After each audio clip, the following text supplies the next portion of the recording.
President Ayọ̀mẹ́yẹ fi ọlọ́pàá DSS mú Gani Adams nítorí wákìlì alápatà ẹ̀jẹ̀ ní ìlú Ìgangan àti pé wọ́n ní kí ni wọ́n fi ṣe ẹni òfò wákìlì lójú tí ó fi ń ṣẹ́jú pẹ́wpẹ́wpẹ́w bíi firstborn òwìwí. Ó lè jẹ́ Mama Spices, ó lè játa Mama Spices ló ta sí lójú, ẹ mọ̀ pé ó lè fẹ́ràn pepper soup.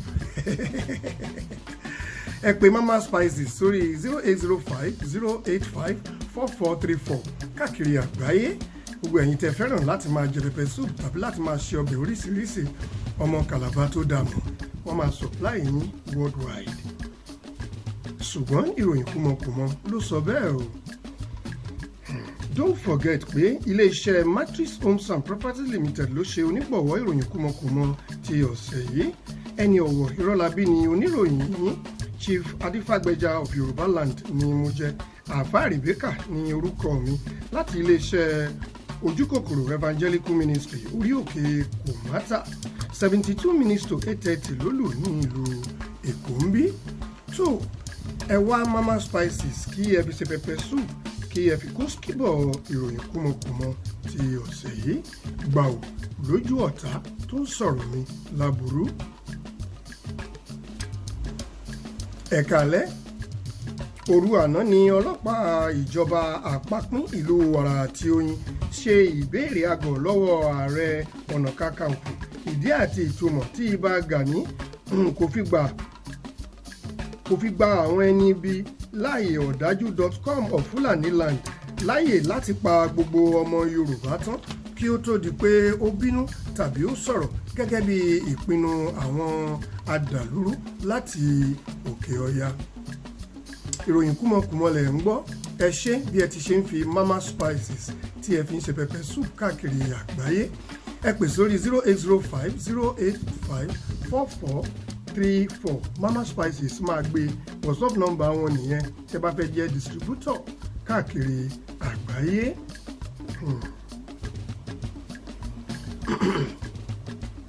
Olóyè Guru Maraji wá fi ìbínú gégùn pẹ̀lú òwò màálùú wípé ẹnikẹ́ni tàbí èèyàn kéèyàn tí ó bá bá Yorùbá jẹ tí ó bá Yorùbá mu tí ó bá farapamọ́ láti fara ara ní orílẹ̀-èdè Wàrà àti Oyin tàbí da ìlú náà rú.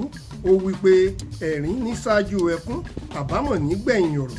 Ó ní onítọ̀hún tójú oorun dójú ikú kí ó fi àìsùn kó máa láàlá ìṣẹ́. Ó ní kí ibùsùn kí ó di ibojì níhà irú ẹni bẹ́ẹ̀. Ó ní àti pé bí irúfẹ́ ẹni bẹ́ẹ̀ bá ṣiṣẹ́ tán kí ó fi ẹ̀yìn ọwọ́ kí ó fi dàánù. Èpè kọ́ nìyẹn sá. Anyway, èpè yìí ló mú kí olóyè Sunday Ìgbòho Májàsọ́lá gbẹnu sí ọ̀rọ̀ yìí láti ìlú Accra. Ó wípé kò sí àní-àní fún Yorùbá. Ó wípé Yorùbá nation ni solution náà. Ìròyìn kúmọkùmọ ni ẹ̀ ń gbọ́. Ẹ ṣé bí ẹ ti ṣe ń fi Mama Spices ṣe pepper soup ní worldwide káàkiri orílẹ̀-èdè. Tó a kò nítorí àwíjàre káfọ́ ọba lẹ́pọ̀n. Koiki Media ló kẹ̀tì ìròyìn fún wa.